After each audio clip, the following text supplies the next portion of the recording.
tonight, suspected drunk drivers in some metro counties are getting a rude surprise when they refuse a breathalyzer test. Yeah, instead of taking no for an answer, officers now obtain a search warrant to forcibly draw blood and get evidence for the case. The key word there, of course, forcibly.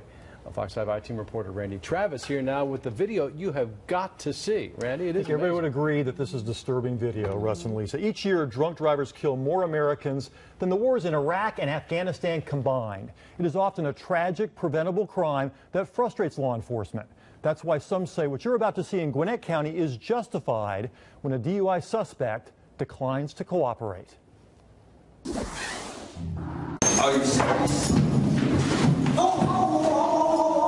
I've never been raped by rape. This is so unnecessary. No! Excuse me, hold on. I never fought nobody. I didn't never do nothing. What the hell is y'all doing? What they're doing at the Gwinnett County Jail is strapping down suspected drunk drivers to a gurney so a nurse can take their blood. Evidence that can be used against them later in court, even though the suspects refuse to give their consent. What country is this? What country is this? David Boyle is a former Gwinnett prosecutor, now defense attorney.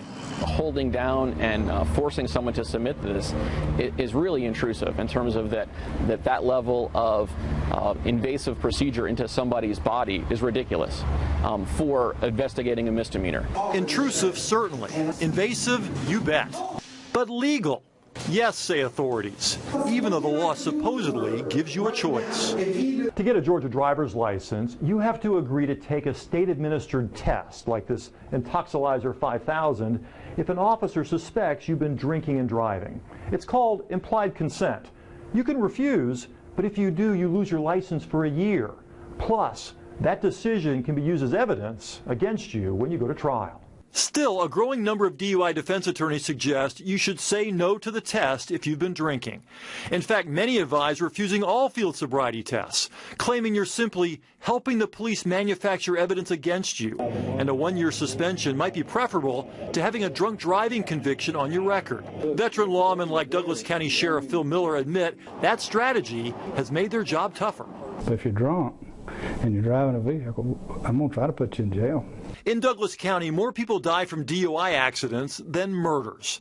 So 3 years ago, authorities there tried something new. Will you take the state breath test when we get up to the office? No. Every time a DUI suspect refuses to take a breath test, Douglas County deputies get a search warrant to draw their blood. For every DUI stop, even if there's no accident or injury. Gathering the blood, that's the best way I know of to prove if somebody's either not DUI or DUI. And it is what it is. If they're not guilty, they're not guilty. If they're guilty, they've got to face the consequences. And I don't see anything wrong with that. If you're going to take their blood anyway, why give them a choice? Well, the law requires us to give them a choice. The sheriff says mandatory blood tests have also helped their conviction rate. This man refused the breath test, but the forced blood draw showed he was legally impaired at .16, twice the limit. He pled guilty. A lot in Douglas County are doing the same. I would much rather that message get to these people than the message is if they stop you, don't take a test. The police will manufacture evidence. That's a bald-faced lie, Randy, and you ought not tell it. Instead, Douglas County now encourages other departments around the state to adopt their no refusals policy. In January, Gwinnett County's DUI task force started forced blood draws, but with one big difference from Douglas County. We all are American citizens, and you guys got me strapped to a table like I'm in Guantanamo Bay. At the Gwinnett County Jail, every forced blood draw begins with strapping down the suspect on a padded table and putting them in a head grasp. Every time, whether they're compliant or complaining. We can't take the chance that you're not going to lose your emotional control during a situation that is so sensitive. And it's not just male DUI suspects. This woman eventually pled no contest. Another is still waiting for her day in court. Both showed no resistance, but deputies still strapped them down. Is there any concern that this just doesn't look good? You know, I understand perception, but the reality of that perception is we work in an environment to where experience has shown us that you can play Russian roulette if you want to, but it's going to catch up to you. They told me I'm arrested. They're taking my blood without my consent. Michael Chaworski's only DUI arrest turned into the worst night of his life. He's yet to go to trial and says he's not guilty. There was no accident. There was no accident. Did anybody get hurt? No one was hurt in my stop at all. I'm a tax-paying American who refused something. Regardless of what happens after the fact, I refuse to do this. I'm not fighting you, dude. Don't push me too hard. I'm not fighting you. Drunk driving, and it ruins lives. It hurts families. It hurts people. And it has to be policed.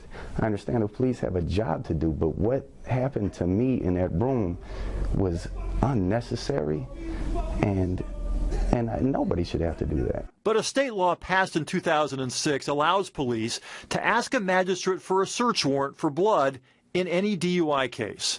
Since January, Gwinnett authorities have done forced blood draws more than 100 times.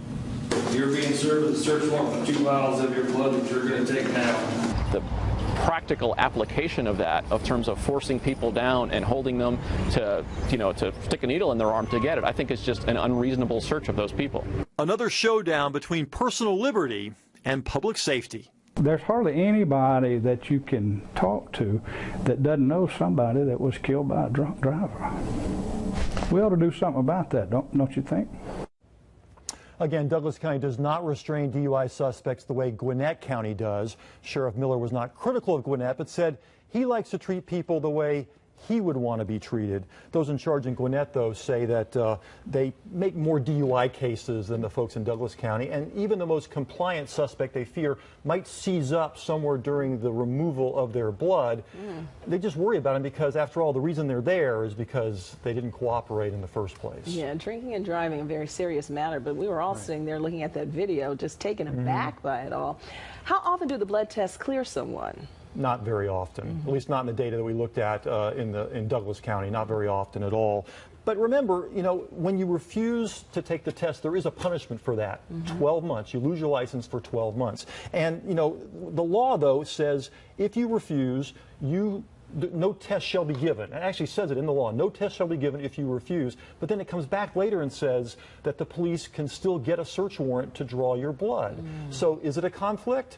Sounds like it could be. The state appellate court will soon, I understand, take up this issue. Well, the Fourth Amendment protects us from unreasonable search and seizure. So I guess the question is, what's unreasonable? And honestly, I'm stunned. I did not know that this was legal. I did not know that they could take your blood without your consent. They can take it without your consent as long as they have a search warrant. If they don't have a search warrant, the Supreme Court has said they can't. But these are all forced blood draws with the consent of a judge. All right. Stunned to see it happening there right before our eyes. Thanks. We all are American citizens, and you guys got me strapped to a table like I'm in Guantanamo